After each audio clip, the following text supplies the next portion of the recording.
We are Squawking Dead, a podcast pulverizing episodes beyond the Walking Dead universe. I'm your host, David Cameo, and I'm joined by Sharon D. A.K. Blazy Gardner and Bridget, ko-fi.com/Punky Brewster. That's PUNKYBRUISETER. And we're here with a very special guest, a director on Fear the Walking Dead, namely the episode you may have just seen, which is Fear the Walking Dead's 9th episode in its 8th and final season, titled Sanctuary. Thanks for coming on, Phil. Thanks for having me. I saw on your Instagram that you'd posted that you started as the assistant editor and then you moved up to editor and now you've directed an episode. How long were you in each? Yeah, so I started in season 1 on the show, one of few that kind of made it the whole run as an assistant editor in season 1, which was a 6-episode season. So I was technically only on episode 4. It opened with Travis on a jog, I believe, on Perfect Day. I think that was Travis running. That feels like that's over a decade ago now. And then Almost. I came back for season 2 as an assistant editor, and by the end of that season, I co-edited episode 214, and then I actually left at the beginning of season 3 to edit on a CBS show that only lasted for one season called Pure Genius. It was like a near future medical tech procedural, but came back to do what we call a swing episode, where the schedule got so crazy that it sort of behooved them to bring in another team and take over an episode. So I ended up editing episode 307, where everything kind of falls at I believe we were on the ranch in that season. Yeah. Ahead of kind of Mercedes running out, and there's some cool Alicia stuff in that episode, and we had like a kind of near scalping in that episode Of Jake Otto. Yeah, and then I came back full-time season 4 when we had a little bit of a sort of regime change, and have been there season 4 through now as an editor. Even after directing, came back and still edited one more at next week's episode. It's kind of a unicorn type of show to have it run as long as it did, and to be able to move up the way that I did. And it's really just a testament to the type of crew that the show has in front of and behind the camera. It's really very collaborative and supportive, and kind of affords you those opportunities to take chances and improve yourself and earn those types of opportunities. One of the things I loved about the show in season 4 and 5 is that you guys did try different things, Al's cameras and stuff like that, and even in Dreams, which I hated so much. I still like that you tried something different. It just didn't vibe with me, but guilty admission, everybody knows this, I've not seen season 1 through 3. I started watching in 4, and I tried. You guys do try different things and take chances. Even if people don't always like it, at least you did it. Yeah, and that's made it fun to work on too, because we get to experiment a little bit and bring a lot to the table. As an editor and a creator, like I feel like I've gotten to really scratch that itch to be creative and to be a storyteller on my side, which is not always the case. Sometimes as an editor, you might feel like you're just kind of a pair of hands, or you happen to know the software that you're using, and then people are dictating things to you. But I feel like on this show especially, I've gotten the opportunity to really have those conversations with our directors and with our producers, and try things out and experiment. And especially when we're doing things stylistically a little bit different or changing it up episode to episode, you get to exercise like a different part of your brain, and it's like a new puzzle to try to put together. So it's the case that on most shows or movies more particularly, you get thrown a lot of input and direction on how things need to be cut, or basically what you're saying is that in a sense you had your own creative input in the editor's booth, basically. Yeah, I think that it's a little of both. Television in particular is kind of a showrunner's medium. You're all sort of serving that general vision, and you learn tastes and you learn preferences, and you can kind of cater to that while still taking swings or still trying to diplomatically or politically steer things one way or the other. And then you're getting a mix of recurring directors or producing directors, in our case, Michael Satrazemis, coming over from The Walking Dead. And he's really kind of spearheading what the visual language of the show is, and sort of overseeing a lot of our guest directors and affording us that certain level of continuity in the production. But then guest directors come in and they're interpreting all of this information and the characters and the story, and then trying to deliver and serve their masters, certainly, but also and try to impose a little bit of their own perspective and point of view into the show as well.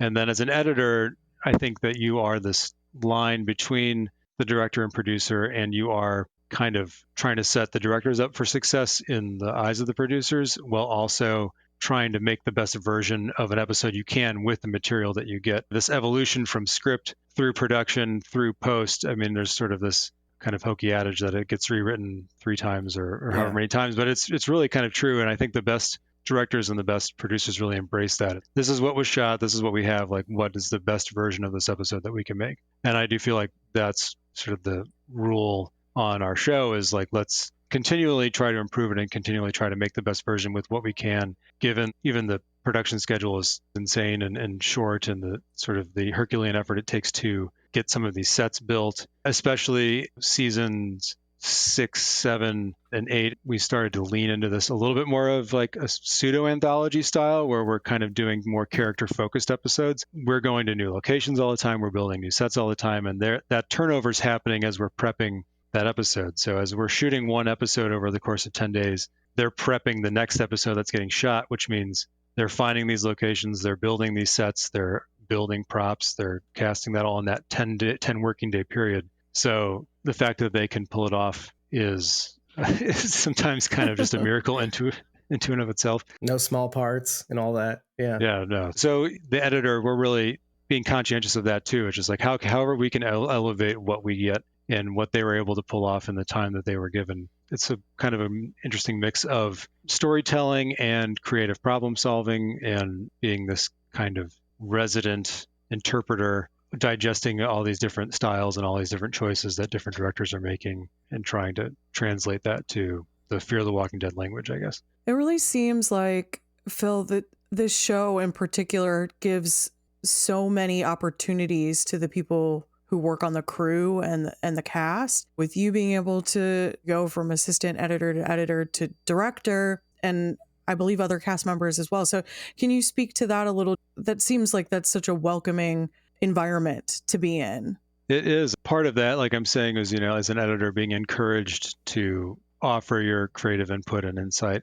And I think that extends to the cast and to the other crew members, who are all sort of storytellers in their own right and all filmmakers in their own right. And when they have that kind of inclination that they want to take on that challenge of directing an episode, there is a process in place in sort of securing that opportunity, and that involves shadowing Mikey on an episode, and you really get to be a fly on the wall through the whole process. Some of the cast and some of the on-set crew that have gotten a director, obviously part of that machine every day, so they know a little bit more kind of what's going into that. But it always, comes down to really learning the prep process and how much of the episode is really made ahead of time, which is usually the unique experience. Everybody's encouraged to bring themselves in their everyday role on the show. And then I think the more you prove yourself there, that opportunity presents itself. And it started early, with Coleman directing early on, and I got to edit a couple episodes for Lenny. And even for them, it was kind of this unique challenge and unique experience that everybody wants to do it again after they get on the other side of it. I feel like there's a phrase, but it's like you forget the trauma kind of scars over the experience, and then you're like, okay, let's I forgot how hard that was. Let's do it again. It's like having having subsequent children. Yeah. Like, why? But more. Yeah. So as an editor, when you're editing for different directors, do you have different approaches, or do you kind of approach them all the same? Generally the same. The people that I get really familiar with, who either, if it's Mikey or if Heather Cappiello is one that we've had come back, and I've worked with her a ton. We have a great relationship, and she's super collaborative, and I recognized that we had a good dynamic early. And so even in subsequent episodes, I think our process starts earlier and earlier, even ahead of production, where we'll talk through the script a little bit and talk through some of the sequences that she's planning. And if I can think of anything that maybe she should shoot that maybe she's not considering, that really kind of helped me prepare for directing too, because I got to have those conversations with the director ahead of time. Usually we're just getting things and we're just figuring out okay, well, we didn't get this piece to the story. Like, how are we going to tell it in that circumstance? But otherwise, in general, we're getting the footage the next morning from the previous shoot day. The assistant editors are organizing it into scene bins and grouping clips for multiple cameras. And then we're just reviewing the footage. We kind of know the script really well at that point. We're looking at script notes from the script supervisor. And that's one way that the director's communicating with us, whether they circled certain takes that they liked, or left us some notes in the script, or we can see what lines got omitted or changed on set. But really just it's watching as much as you can and kind of really knowing the scene. And we've sat in a few prep meetings and tone meetings, and we kind of know what the intentions are with the scenes and what they're going for. And then just starting to sort of construct it. And it's really more like sculpting than anything. Getting a first version of a scene really helps you kind of identify what you want to do and what you want to change. It's like writing, like it's good to have the bad version just out there so you can start to kind of see it take shape and know what you want to do, how you want to address it. Whittle that down, basically. Yeah. So we're doing that the whole time they're shooting. So they're shooting for 10 days. We're trying to stay as close to production as possible, especially if we notice something that maybe they can pick up later.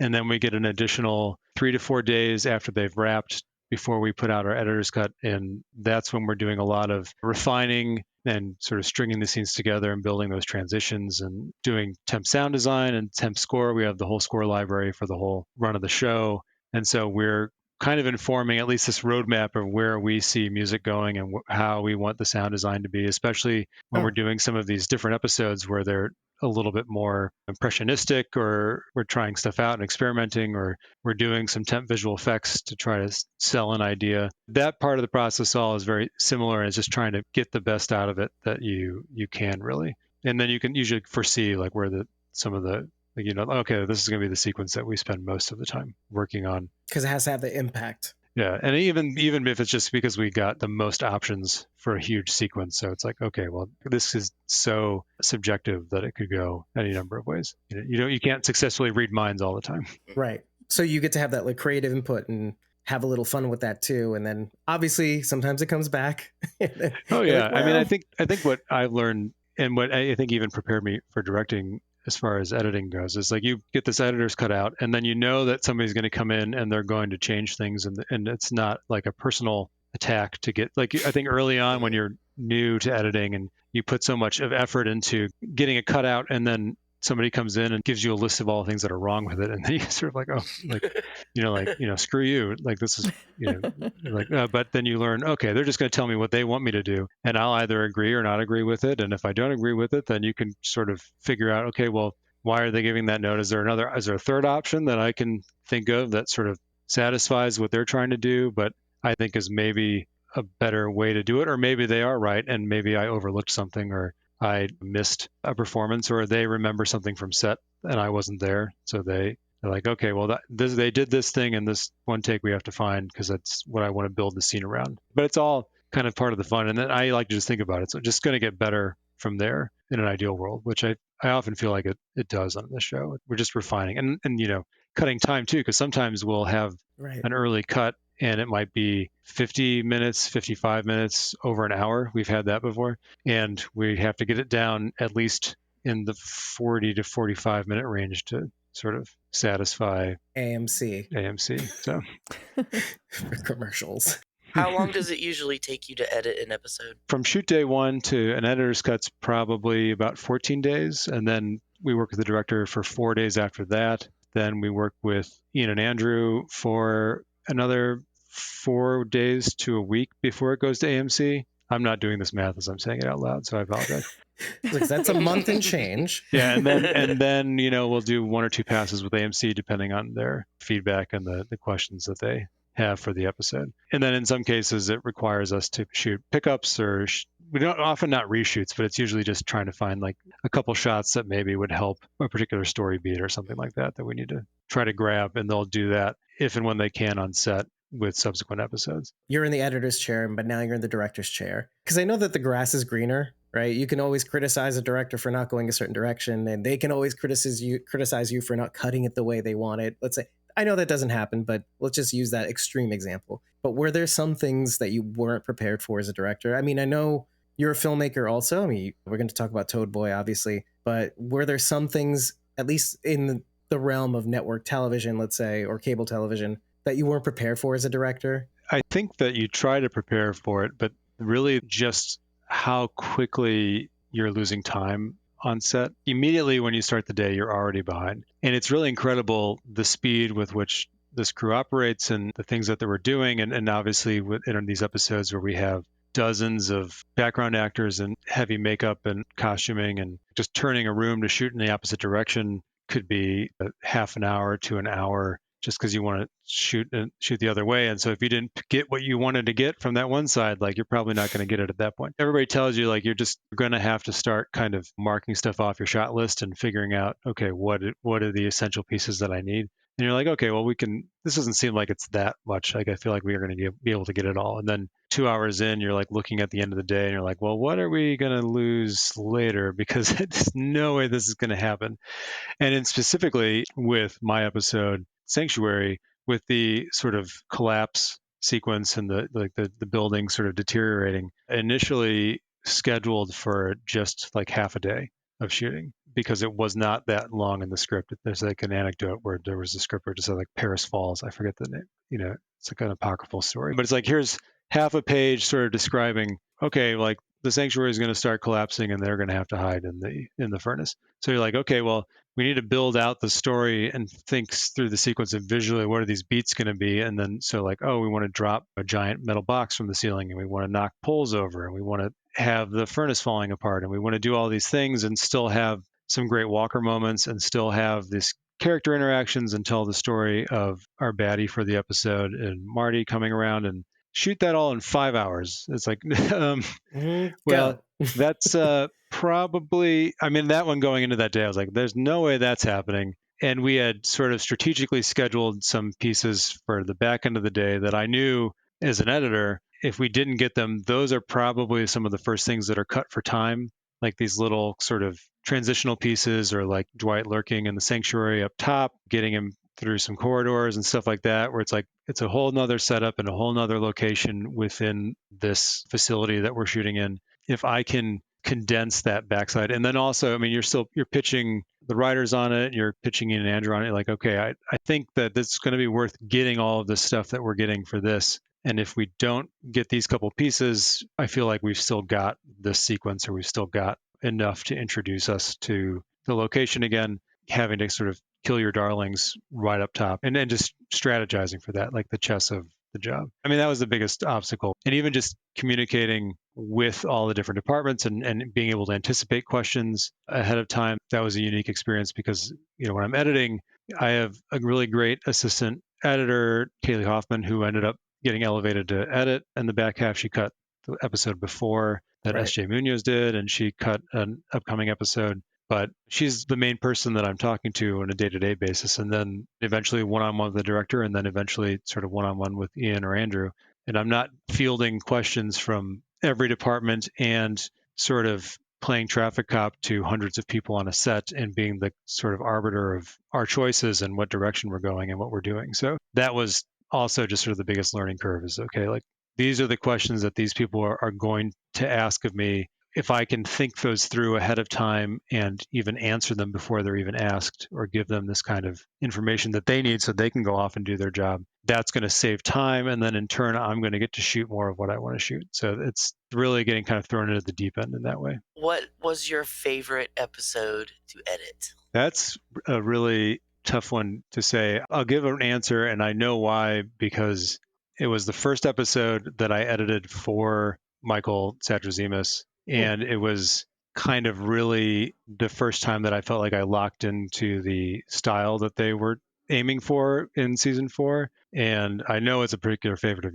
yours. So it's 405 still stands out to me as one of my favorite episodes. What we sort of did with 405 and then what we did with 505 with Al and sort of our cliffhanger episode and these really character focused ones, I think the success of those episodes is what sort of spurred the shift over time, because those episodes were as well received as they were and we got to really kind of tell a character arc in like a mini movie sort of vibe. 615 stands out to me. That's where they launched them at the end before the USS Pennsylvania. That was a really fun one to work on and to cut. That was one that I did with Heather. Season 7, I had cut mostly Satrazemis episodes somehow. And I did what I think effectively might have been the first 2 of season 7, like the Will Strand episode and then the Grace episode follow-up. They aired in order, that they were not shot in order. But both of those were a ton of fun to work on, just because the material was so different than anything we'd seen on the show. Yeah.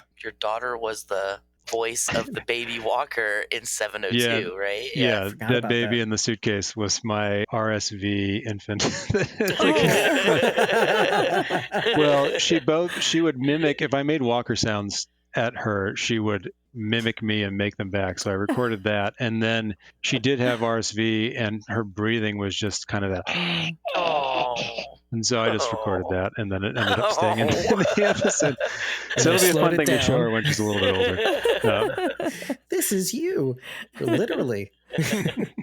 But she wasn't actually in the bag, right? No, I'm just. That's I'm just actually what I kidding. was referring I'm to. just No, kidding. no. Yeah, no. I was talking to Lenny. I was like, "Hey, you want to see a picture of the baby that was in the suitcase?" He's like, "No, please, never. Don't show me. I don't want to know what."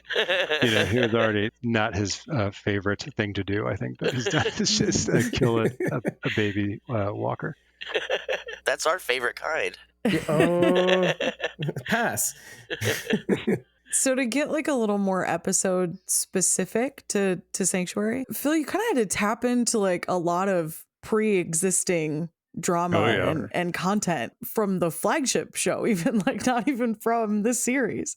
Yeah. So how did you get into that mindset to be able to really help direct to tap into those emotions? I really benefited. It maybe have been by design, if I had to guess. I had edited episodes 2 and 6 when we first met June in season 8, and Dwight and Cherry enter into that episode, and then in 6 with the passing of Finch and their separation. So I felt pretty intimately familiar, at least with where they've been recently coming into this episode. It was a lot of kind of refreshing myself on some of the Walking Dead material, and we have a great team on the show of producers and producers assistants, including Brittany Patterson, who really curated a list of kind of like essential episodes to watch to really dive into Dwight's story in the sanctuary and his relationship to the facility and the Saviors and Negan and Sherry as well. And that was distributed to the entire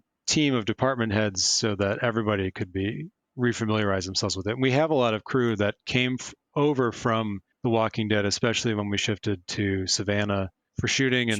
And so there were people that knew every inch of the sanctuary and every inch of Dwight's room and knew what needed to be. There's a lot of the props, like the set deck. Some of those things were actually stored in a warehouse and they brought them in or were trucked in.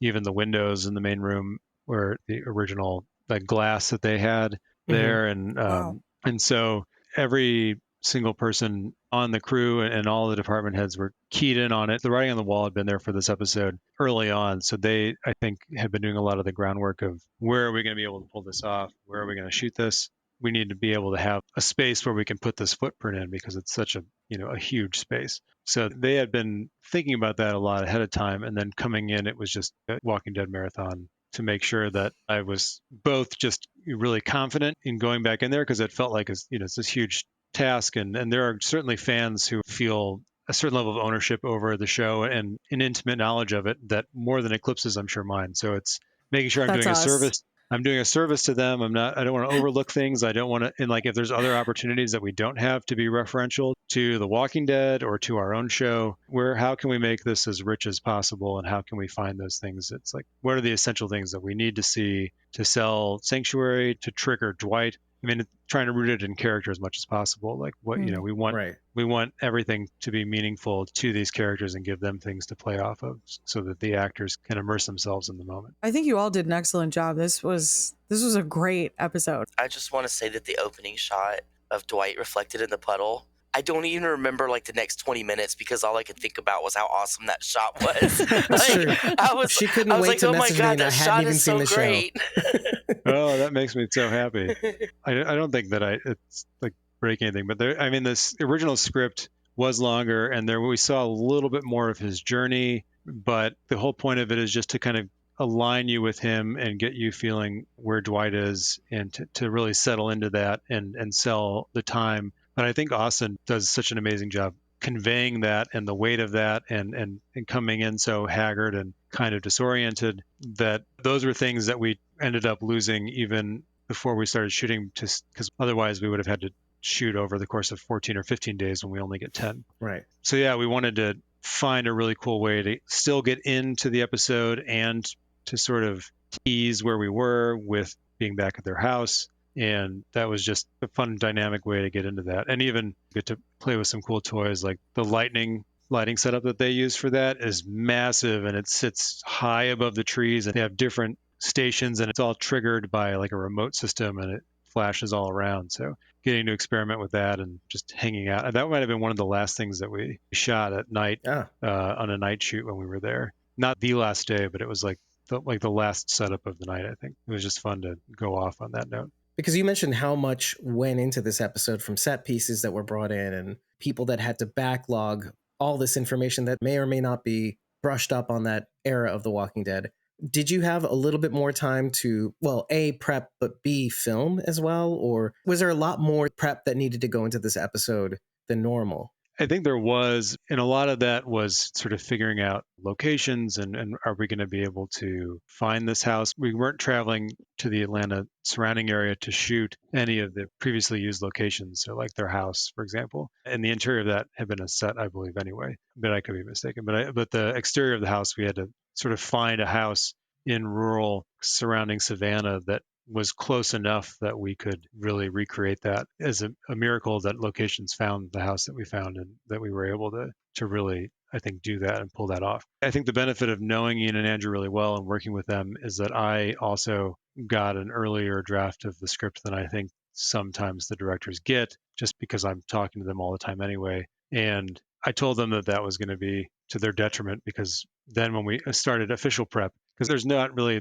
time or mental real estate to initiate any kind of real conversations with them while they're still in prep on other episodes and while they're in production on other episodes. This is a very tight schedule, and this is like when they can talk to you about the stuff that's going on in this episode. But having the script even just a hair early and getting to just sort of comb through it and go over it and over it, I came to them and I'm like, all right, well, you gave it to me early, so now get ready for the longest tone meeting of your lives. Or like let's like have a pre-tone where we can talk through stuff, because I thought through as much as I could think through ahead of time and pitched some things and thinking ahead. Like I said, where are we going to have to lose things, or if we have to sacrifice something for time, for production schedule, I want to sacrifice these things ahead of these things because I want to make sure we keep all of this really cool shit and all these set piece action sequences and moments. And then when we were shooting it, I was like, damn, why did I make them keep all of these insane action sequences and stunt moments and stuff? Because it's like, how am I supposed to pull off like this fence sequence? And when Dwight has the axe and Sherry has the gun and they're sort of back to back, some sort of like couples therapy exercise that they're going through.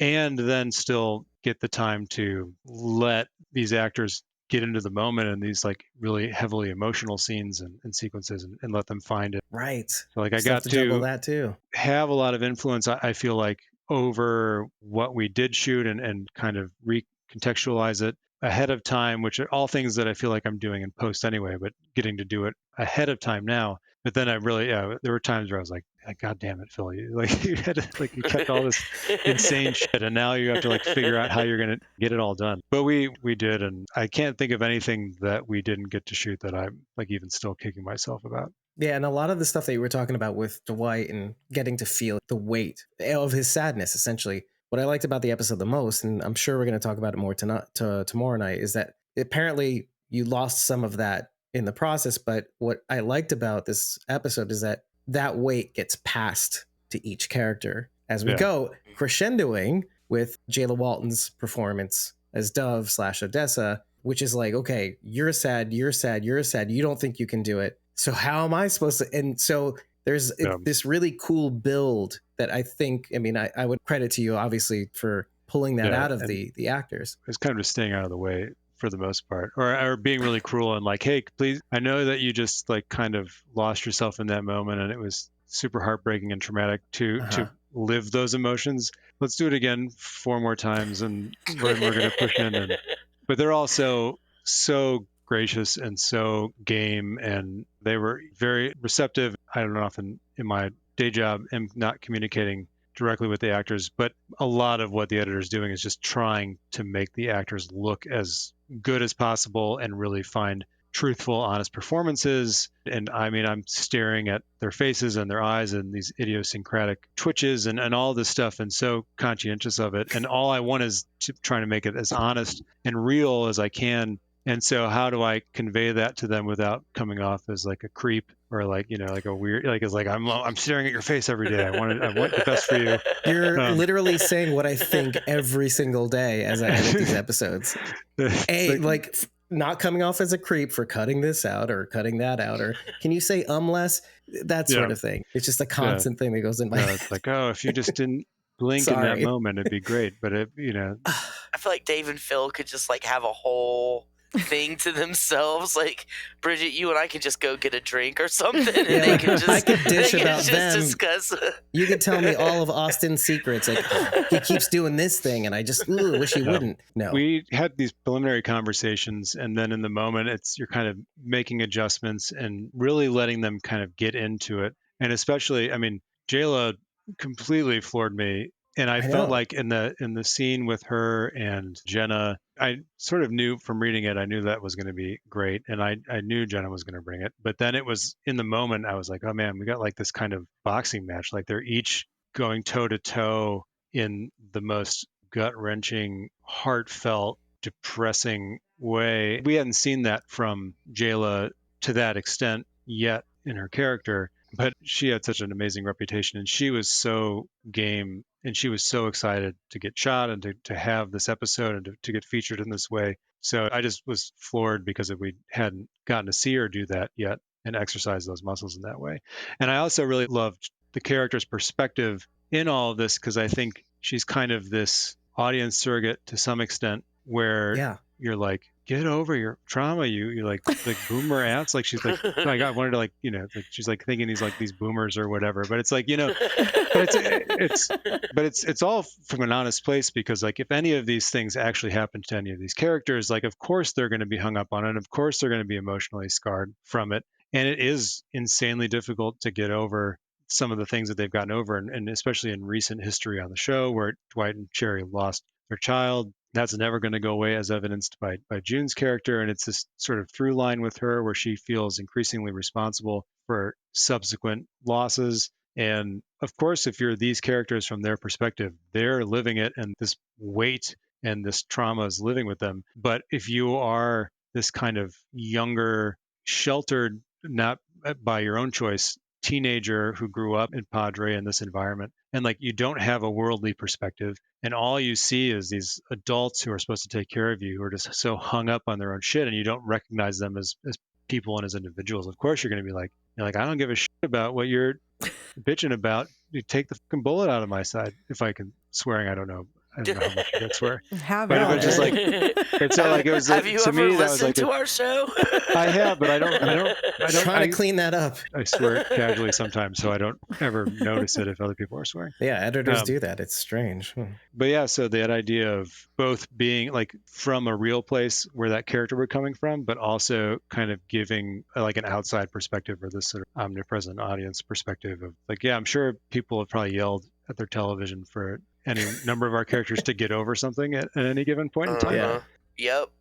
But sure. I felt like Wes was kind of like that character at certain points. That kind of like, what are you doing? Yeah, so like occasionally kind of you will see a perspective like coming into this core group, and it's just what like, is all this? Yeah, even when we were shooting, I think with Jack, who played Jay early on in the episode, and they're huddled behind that burnt out car and looking up, and how he's playing Austin. It's like, well, we didn't call it the factory. What did you call it? Sanctuary. And then I don't know how much it's really living in there, but Jay gives this kind of like, that's a weird thing to call a place. like kind of like, breaking. Seems like the opposite. Yeah, it's like, I don't know. It's like, I don't know what you've been up to with whoever you've been hanging out with, but like, you guys got weird code names for shit that I don't understand. It's like, I just need some influence, man. Like, please help me. It's appropriate. But I think that's what's fun about the show, is when you can kind of bring in those new perspectives and get to kind of color this recurring cast in a new light. Yeah, absolutely. I've said that before too. When we see moments like this or characters like these that can actually shift the frame of the show in just their unique way, it gets the audience to also do the same for a little while, because they're keyed in as much as possible to their emotions. And so when you get a character like that, pay attention, because that's another perspective of another audience member, let's say even too. They're beautiful in that way, little snowflakes. I just wanted to say last Christmas we had a charity drive and we asked Phil to donate, and he did, and I bid on it. And then Phil, I bid on it for your prize. And now I feel even worse. no. This is how can you? This is No. amazing. So this is the box, and he had Jayla, Jenna, Austin, and Christine sign it, and he signed it as well. This was the prize from the charity Christmas drive. I just want to thank you, Phil. This is awesome. Good. I owe Thank you an you so actual much. beer still. This is plenty. Thank you. I try to make up for it.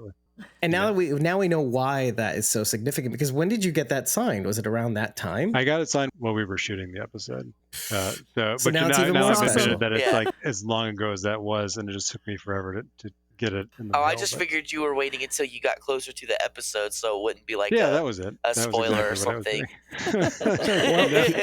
doing. Phil, you had said to me it would be worth it, and the Yeah. chickens came home to roost. So I appreciate So it very thank much. you. Thank you. And thank you for donating to the drive. Yeah, absolutely. I recently had moved like across country and embraced sort of the remote workflow that the pandemic had brought on, and just been living in chaos for however long. So like, I'm glad that you wanted and that you appreciated, and especially Jenna didn't hesitate. And then I think she probably even addressed it directly to you on there, because she was like, oh my God, of course. Your guys' reputation precedes you, I think, on the show community and the people. I mean, like that, I think respect your guys' opinions a lot. And especially getting a couple of the messages that I got immediately after the episode aired, like it meant a lot, because I do know how much you care about the show and this universe and how invested you are in it. And so I think that you take the good with the bad, and I think that we do as well. And we have high expectations for ourselves on the show.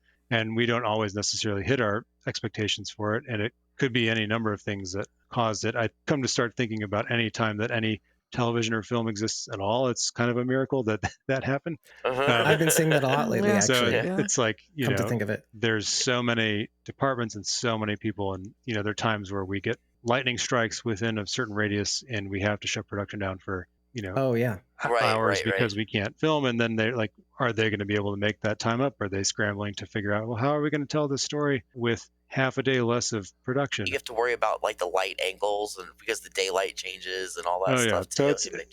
So it's a battle constantly, but that all goes to say that it's still all in the pursuit of telling a good story and making a good show. And I think that knowing that there is this group of devoted fans out there who are as invested as you guys are means a lot, and it makes the job feel that much more fun and that much cooler. And you guys are very appreciated, even when you hold us accountable and let us know when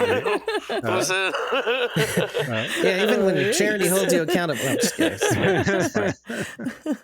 Phil, thank you guys for always all of the cast and the crew that interact with us and respond to our messages. And just like you're saying, that means a lot to you that we care so much. It means a lot to us that you guys take the time out of what we know is your busy schedules. Even if it's just reply and say thank you or whatever, that means a lot to me. Like when I see one of you guys pop up in my feed, I'm like, oh, awesome. Who is it? It never gets old. And I want to thank you guys for that too. That's part of the reason we are so invested, is because you guys invest in us also. Yeah, it's a trend amongst you Fear the Walking Dead people. True, it's true.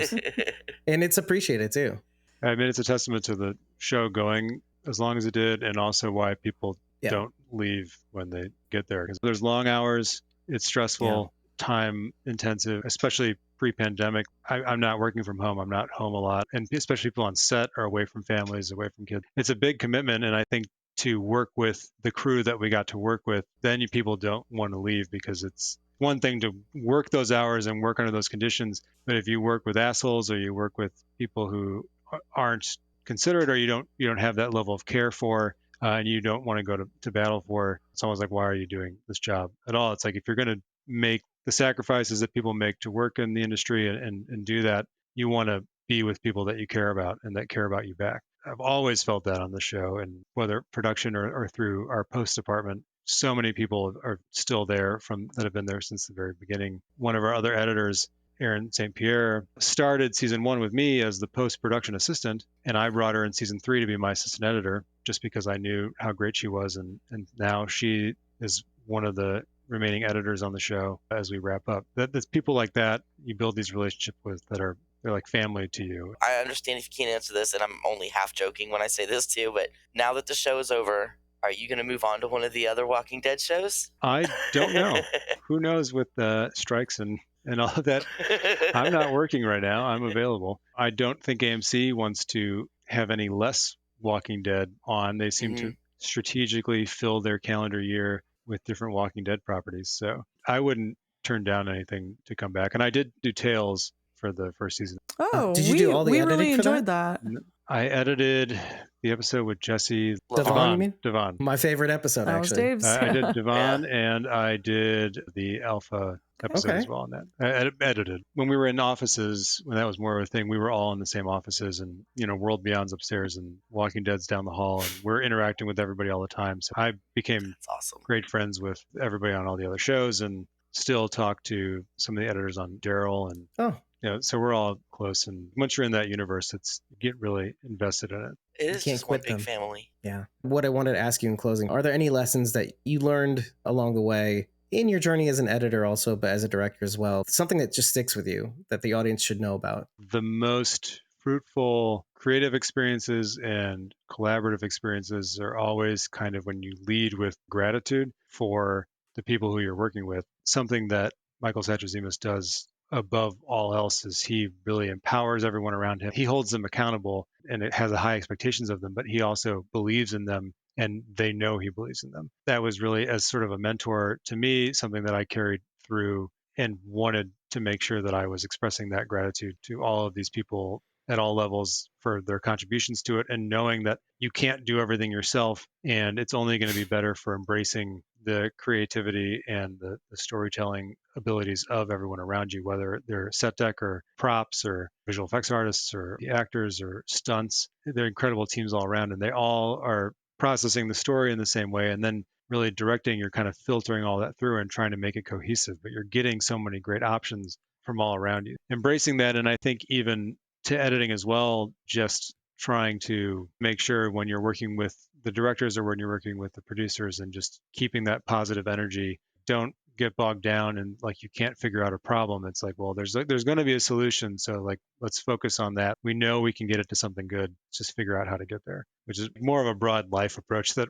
really kind of helped inform me because you can get kind of in the weeds or worn out or burnt out doing this job. So I think having that perspective on things can be this sort of guiding beacon on top of a tower in a post-apocalyptic wasteland of Texas, working in TV and film. So but yeah, that's really been the biggest thing. And even when I've done alumni talks for my school or career stuff, and most of what I just tell people is just don't be a dick. And if you're just easier not said than done. Yeah, well, but if you're not an asshole, you can ask questions and people will answer them because you're not an asshole, and they'll want to work with you again because the hours are long. And hey, that guy was hard to work with, so I'd like to keep him around. The biggest thing I think is, just trying to be a good person and being honest and accessible. And that's really, I think, benefited me more. I mean, not that I'm a perfect person, but I think that I've at least duped enough people into thinking that I'm not a prick that I've made a career out of it. Me too. No, but it's nourishing gratitude. It's constantly feeding this gratitude that you're getting in return too.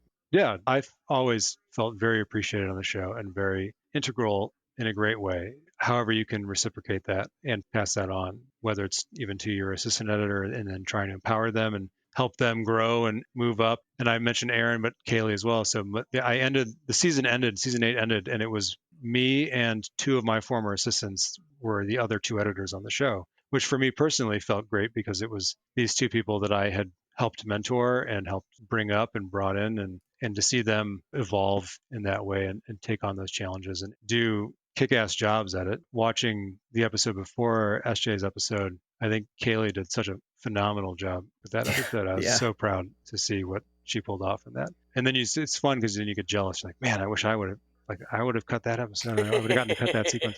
And it makes you hungry too. The tease to next week's, I'll say that James Armstrong, who's one of our stunt coordinators, directed the next episode. Get out. No way. He is such an amazingly talented, awesome guy. I got to co-edit the episode with Mike Miller, who was one of our assistants. I came back from shooting and we had to shuffle schedules, so I got immediately started co-editing on this episode, and I got to cut one of my favorite sequences that I've ever cut on the show in the upcoming episode. Wow. So Wow, this is crazy. you guys can guess I would which one it is never when you seen watch that it, coming. but it's Nice. it's I really love the next episode. You might be receiving messages. Was Right? it this one? Was it this Sorry in one? advance. But I think the only thing I want to ask in the Fear the Walking Dead realm is mainly getting into more how you feel as an audience member, but with your unique experience or perspective. What do you want to tell the audience, whatever way the wind blows with them? What do you want them to get out of Fear the Walking Dead from your perspective? Oh, that's a great question. Finding these qualities in some of these characters that you can relate to and identify with and feel. I mean, the intent, obviously, I've always felt with the show is just to put these people into such an extreme circumstance and to see how they react to it and how that affects their relationships and how that affects interactions and their sort of worldview. But I think in watching it, just to find that relatability to some extent, whether it's one of them or multiple of them, and just latch onto it in that way, which I think that, I mean, I feel like you guys have obviously done. Hope feels like too sort of vague and kind of cheesy, but just identifying qualities in these characters that are either aspirational for an audience member or that you do see in yourself or you are more wishful in thinking about. They're so vulnerable and so accessible so much of the time in an apocalyptic setting. But that's the hope, is just like you get drawn into it and you're engaged with it, and then you kind of feel like you're at least along for the ride, whether you've chosen kind of your surrogate horse as it might be. The goal for me is just to be as kind of compelling and get the audience to invest as much as possible. And that's what I'm doing with every edit choice that I'm making, and trying to really remain invisible, if that makes sense. And I know people say editors are invisible, artists are invisible at times. I don't want anybody thinking about my editing. I'm doing what I can to like pull people into the story, pull people into the characters. I'm choosing when I'm cutting in and out of shots based on that. How do I want to direct your eye line, or what kind of information am I trying to disseminate to you at this particular time, or whether you're foreshadowing or just giving a new piece to the puzzle, or Right. hopefully we're telling compelling stories and you are invested and you are identifying with these characters. And if we're doing that, then I feel like we're succeeding, even if you are invested enough to dislike it and to have that opinion on it. Maybe we want you to hate it. I don't know. I did make that remark recently, I actually. swear, there's a couple of things this season I'm like, they heard me. A year in the future, they heard me. They heard me. Let's talk about Toad Boy a little, at least. And one of the things that I want you to convey is the elevator pitch for this short film, because having watched it, it's actually kind of hard to there's some easy things you can describe. How would you describe that to an audience? What draws them in? I've had a hard time trying to really get like a log line down. I've sort of settled on it's these two misguided siblings that are kind of showcasing the lengths that they will go for one another, or in the case of this short, the older sister for her younger brother, and like the lengths that she's willing to go for him in the wake of some issues at school with bullies and things. And he's absent and the principal's concerned, and he's reaching out to the older sibling, figuring out how can I intervene, how can I help. And the help that he ends up providing just requires a very significant sacrifice that he is maybe unaware of in the moment, but that he wouldn't normally be willing to make. Yeah, but it really, I think, is about, for me, the principal in the short is sort of maybe more of the protagonist, and that's a little bit kind of like buried in it at first, and it's just about how terrifying kids are. And I think, as a parent and a parent of, I have a 9-year-old, a 6-year-old, and a 3-year-old, they've tried to perform ritualistic occult surgery on me many times. But it's really just feeling like wanting to be there for them and wanting to help them and kind of have answers for everything that they need, and knowing that that's not possible, but also there's a helplessness in parenting that is just sort of inherent to that role, where you can only do so much and be so prepared, and you're always going to be on your toes, and things are always going to be changing. So kind of translating that to a short film where it's our principal character who's getting in way over his head and going off the rails very quickly. At its heart, I think that's what it's about. And then I also just wanted to do some cool practical makeup effects and find an excuse to do That that. It was was And awesome. I shot that after I moved back to the Midwest, and I met Dennis Preston, who did our makeup effects. I was like, oh, I think I can actually pull off something with this kind of half human, half toad Cronenberg monster thing that I've had in my brain for a while. But even just the vibe and the tone of I grew up here. Okay. And I lived in LA for 13 years and I'm back now with our kids. And there's just kind of this dissonance to the Midwest of eras. It's like a clash of mid-century, late mid-century houses and new construction, but there's like some strip malls that are relics of the late 90s, and then like a mile down the road they built the new strip malls that were built 5 years ago, and so it's like this clash of aesthetics and times and eras, and so it's not really a period piece, but I think I try to lean into like a nostalgic vibe with the tone and everything, just so you felt that way. It felt like it was a little bit out of time and out of place, which is what I think living in the Midwest feels like. Yeah, Most that of was the actually time. one of my questions. Does Indiana somehow play into this short film? Yeah, I mean, even like the school we shot in was built in, I think, the early to mid 80s, and I don't think that's has what it been looked like. touched since then. So it's like, again, opening in that, it's like, well, where are we? We're listening to Willie Nelson. These lockers look like they're from another time. I think until you see the principal pull out his cell phone, there's no clear idea Era. of what Yeah. time it's in. And then I think really even beyond that, an exercise in how I can end up somewhere completely unexpected from where we start. The journey feels organic and you end up there, and it never felt like, oh shit, this A to B or B to C or C to D felt like a weird leap. But like when you get all the way to the end and you do think back to the beginning, you're like, how the fuck did it, like, I didn't feel that jump the whole, like watching it, but like, how did I get here from where we started? And feeling unexpected in that way. In part, I did the short. I mean, I wanted to, do festivals with it, and I wanted to work with the main actor who played the principal. But it's all kind of part of that effort to get to direct on Fear, is kind of proving that you're not a moron and you know where to point a camera. And you've done the other things, like I've shadowed and I've been an editor on the show forever, and so I have these votes of confidence, but I need to show that I'm capable of doing something. So then to go and make a short like Toad Boy, is this the right thing to be trying to get like work off of? Like, is AMC going to watch Toad Boy and be like, well, this is exactly the person we want to put in charge of this massive franchise for It's our next series. our huge episode? Fear the Walking Toad Boy. It felt like a kind of this weird joke in a way, I guess, but I also like that too. I mean, I think there is like a dark humor to it, enough of a self-awareness to it. Hopefully that's conveyed, that we're in on it a little bit. The Right, instrument right. Oh, freaked me out. That was what really got me when I was watching it, was that. It's a croak. You don't have these things just like laying around your house? I'm in school administration, and so we have those in the classrooms. This hit a little too close to home for me, I feel like, in that one. I was curious, are you an Evil Dead franchise fan? Because Oh yeah, the Necronomicon, Necronomicon. but it's not. It's the Yeah.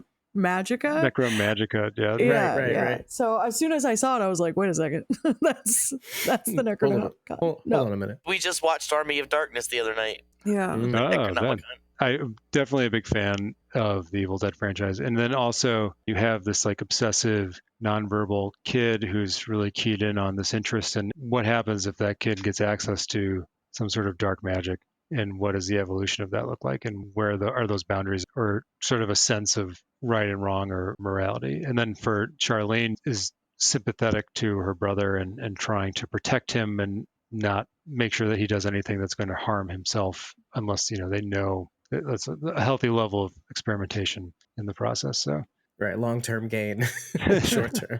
Right. Actually, that sort of answers a little bit one of my other questions, which is essentially, is there something that you wanted people to walk away with this short? And it sounds to me like you want pretty much, where the line of morality is, it seems like. But is there anything else that in that realm, or that you want people to walk away with after watching this short, besides the flex on filmcraft, which is top notch? I really enjoyed the choice of shots too, and just the way things flowed, like you said, organically. It felt like this is where it's supposed to go, and yet here we are at the end of it. I don't know if I have a precise goal in that way other than really wanting to try to tell sort of an unexpected story and exercise some of those demons, like this image of a human frog, human toad creature, and just, I think, still kind of play and experiment with some different characters that I don't normally get to work with or see, or like working with the kids. And so it was really just kind of scratching all those itches, or like trying to like check all those boxes where it's like, okay, I mean, I'm a huge horror genre fan. I tend to like some of the older movies or more methodical things, and to do kind of a body horror piece and wanting to sort of find something in that space, but still feel like we're taking some strange swings, and how can I make that all feel, like I said, organic, or use what I've learned in my years editing to effectively sell a tone and tell a story, which is all by design. I think even in like that opening sequence with the fly stuff, and it's like I can tell a whole story just through sound design and some really intentionally paced visuals, and not have to worry too much about whether or not I'm going to get some CG flies and visual effects flies and all that kind of stuff. So I was wondering if you had like a fly wrangler or something on set. oh Fly no, wrangler. we had a bunch of fake plastic flies that we had around in case we were going to have them land on anything. Some of those shots ended up getting cut, but then mostly I just gave them to the kids as like parting gifts they had. And then Tamir, who played Todd, I gave him a shirt that said "totally awesome" on it, with a, Yes. like it was like a toad surfing in space or something. That's cute. That's cute. And then I Very. gave him the instrument as well, and Oh, he wanted to keep the mask. He was so content to just kind of sit on set in his mask with the instrument in like a corner and just kind of live the character. So I felt like we found the right kid for that. you find out later on that that's his life now. He just lives like that from Oh yeah, here no, on he's in. never left the basement of the house. Yeah, he lives there now. It's it. We footed the bill for the whole thing. Bullying sort of, it's like the entryway into you thinking you Yep. know what this is about. But did you want to hit on that in any significant way at all? Other than acknowledging that it is a thing that kids are still dealing with, they're actively dealing with, or it won't go away, and kind of telling a little bit of what maybe that revenge story looks like. But I think even the bullies in this case, I don't know if like the ends just, or if it's completely like justice has been served, so to speak. Question mark? Yeah, but the again, that maybe caters more towards the morality angle of it than the bullying story necessarily. But yeah, I think it was just kind of an interesting way to enter into the story of these kids and kind of give enough context for their perspective and for their state of mind coming into it without having to do a lot of exposition. I think it's very relatable to Right. to kind of come in on that. And that with the short specifically, I mean, it's like the economy of time that you have to tell a story, and wanting to cover as much ground as we did. I mean, moving through locations and trying to still keep it down and tight. It's like anytime you can maximize an element like that, and it's like, okay, well, we have something relatable and we can get the audience hooked on that, and then we don't have to spend a bunch of time seeing a montage or flashback of him getting bullied or something like that. I think it's like, okay, well, we can set this up and everybody will know right away enough information to buy in. There's sort of an irony to it too, because in a way, everybody knows what that's about. It's normal, quote unquote, and yet it shouldn't be. I feel like in a sense, because of the twist and because of how it kind of gets turned on its head, you're kind of almost conveying that no, this isn't normal, and here's something else that's not normal. See, I walked away with that. It's good to hear, though. We've gotten some feedback or reviews on Letterboxd and stuff, and it's been interesting to see what different people key in on or what the takeaways are. And then somebody did write one that was pretty bullying focused, and like it was, an interesting take on bullying. It's like putting it lightly, I guess. Yeah. So in terms of being able to see it, are there any concrete ways that one can see it in the near future, places that it's going to play, and hopefully other venues where it might appear in the future that you can maybe share with us? It was up through the FilmQuest's virtual program. I believe they use like the EO app. It's a festival app where you can purchase and watch. It may be down now that the festival just ended, and I don't know what the term was. But we are going to be at a couple of upcoming festivals with a few more that we haven't heard back from or aren't able to announce just yet. This month, we're going to be abroad in Wales at Abertoir, which is a big international genre festival, and the Soho Horror Festival in the UK. And then in early December, we're going to be at the New York City Horror Film Festival. Cool. I believe that's December 7th through 10th or something like that. And I think we screen on the 8th. Hopefully a few more coming up in the spring. And then I will definitely get it out there once the festival run's done and We'll keep in touch. have it up. Yeah, no, I'll let you know when it's going to officially be up. And I'm not great about updating it, but there is a toadboyfilm.com. I have some of the festival stuff up there, and Shorts is the Instagram handle. Is the word shorts with the word horror inserted into it. What I've been posting most of the Toadboy stuff, and when we've been nominated for awards, we won Best Short Script or Best Writing for a Short at the Knoxville Horror Film Festival. We played at Toronto After Dark and Telluride Horror Show and a few other ones earlier in the month that were really surprising to get into because they're at some of the bigger horror and genre film fests in the country. And again, all like icing because I think getting to direct on the show was the biggest reward from it. And then now it's like, oh, now I get to have some, fun playing in festivals and meeting other cool filmmakers and networking in that way. It's been cool that it's had like this life beyond just the initial intention and to get it out there and that people are responding to it. I think that's what's been more surprising is that there are more people that are as messed up as I am. Yeah. My exact response was, that was so fucked up. I loved it. The teeth falling out of the frog I was side like, of the that mouth. was so gross and yeah. so good. Who knew you could just buy a set of teeth on Amazon for like $7? When you showed this from the side and you could see the frog eyeball like all bulging out, I was like, oh, that was gross.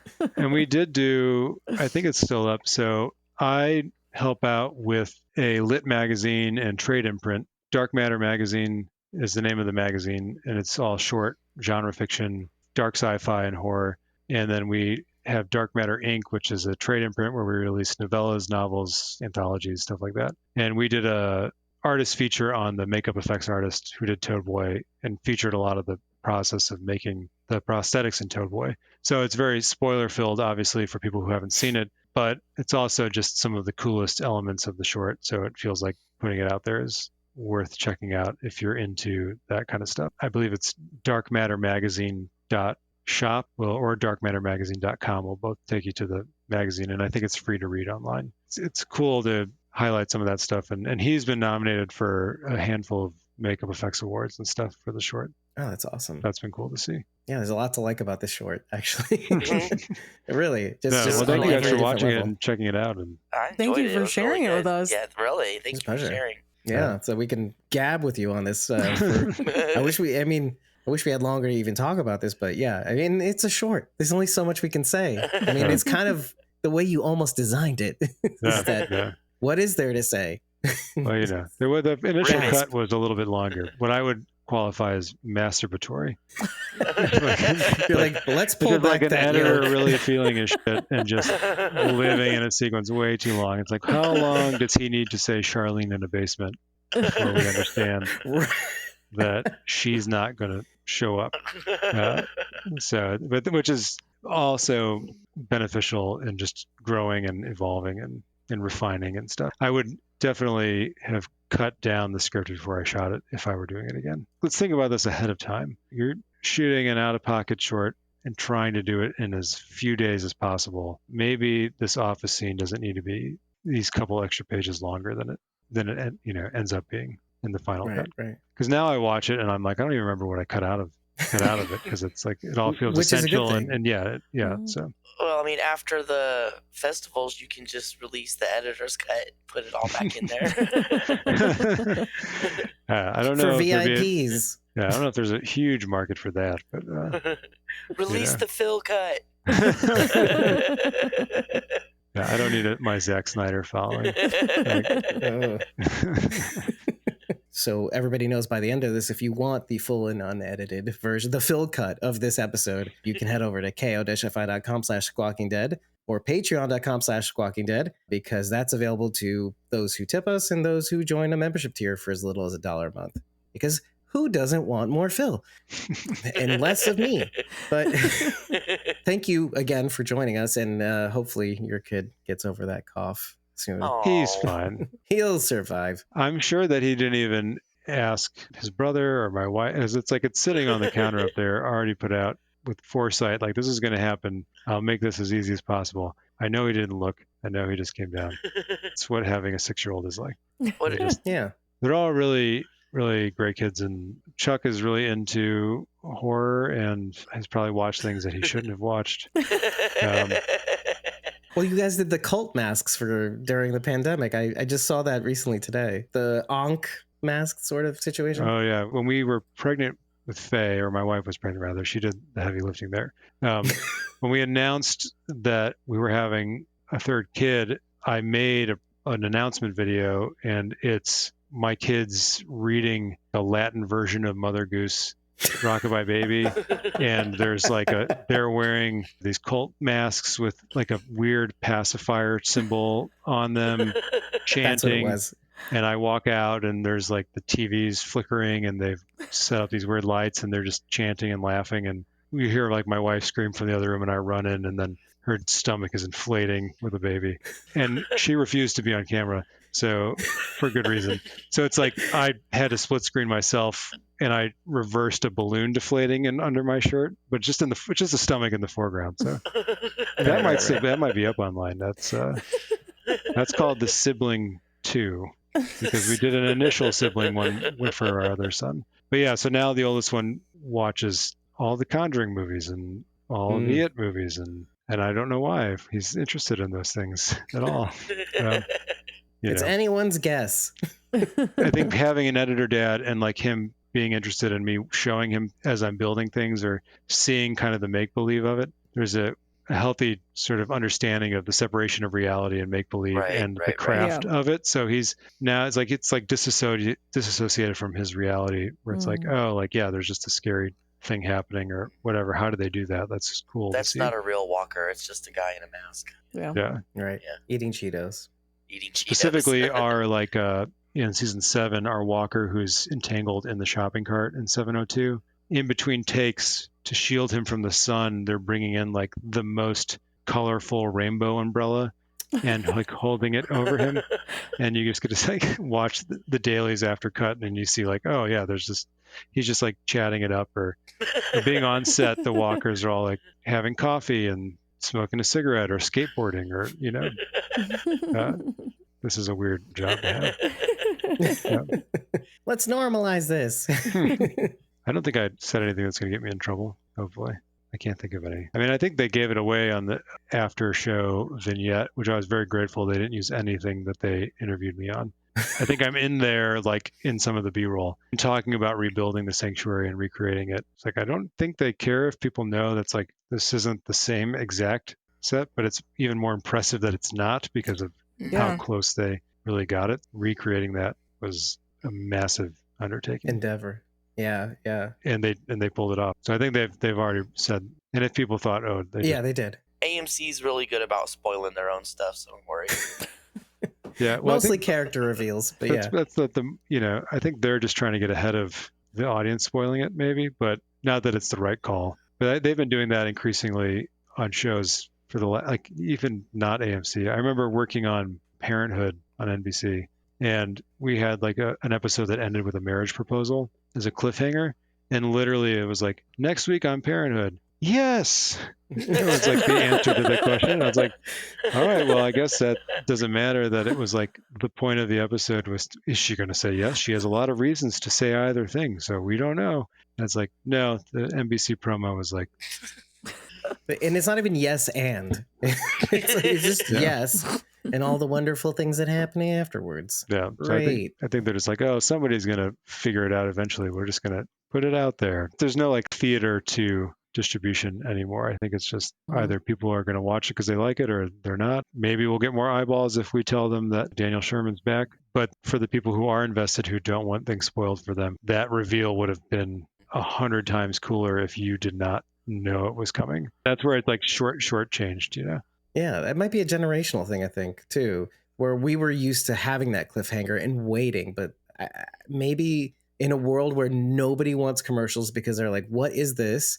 Because I didn't grow up on this. And having to wait week to week and not binge shows all at once, it's they just can't handle it. And also in a dwindling cable audience demographic, you have to try to get in as many people as possible. So it's hard to justify making them wait. We've talked about this a lot over the years too, and how there's a difference in the way we watch shows. And we've seen it in the universe, in the Walking Dead universe too, how things are boarded even feel different. There was like a shift in telling stories, not keeping in mind the commercials. It feels like more shows from in the last few years have been more geared towards long-term viewing, catering this now for an audience that's going to end up streaming these shows later on, rather than timing our emotional breaks for the commercials. Yeah, it's like selling a car or selling, whatever it is. Yeah, exactly.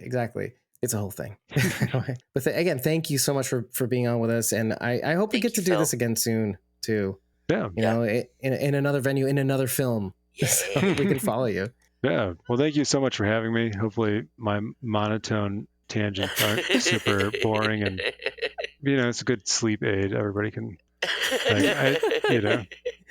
Oh, stop. I'm pretty sure after they see Toad Boy, they'll welcome